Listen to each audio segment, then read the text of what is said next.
Kuna mfalme mmoja alikuwa ameweka kitengo cha adhabu kwa mawaziri wake wa Kimesi wakifanya makosa. Kitengo chenyewe kuna mbwa maalumu anafugwa. Mbwa wale akitupwa mtu ndani pale, wakiambiwa huyo mmalizeni, dakika 5 washamaliza kali. Waziri mmoja akakosea kwa mfalme, akatuhumiwa na mfalme kwamba huyu ni khain, lazima afikishwe kwenye adhabu ya kuliwa na mbwa.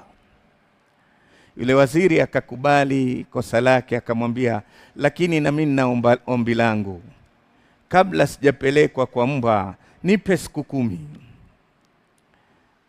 Siku 10 na mimi nikajikaribishe na wale mbwa ili waizoee harufu yangu. Itakuwa rahisi, hata ifikishi dakika 5, watakula kwa dakika 1 tu nyama, maana watakuwa shanizoea.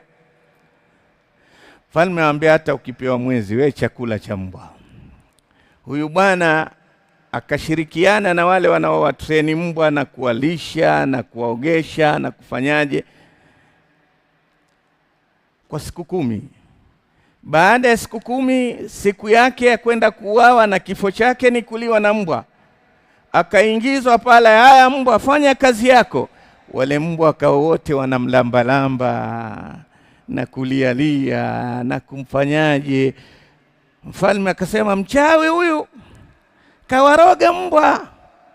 Akamwambia mfalme, sijawaroga mbwa, nimewafanyia wema siku 10, wametambua wema wangu, wanaregesha shukurani.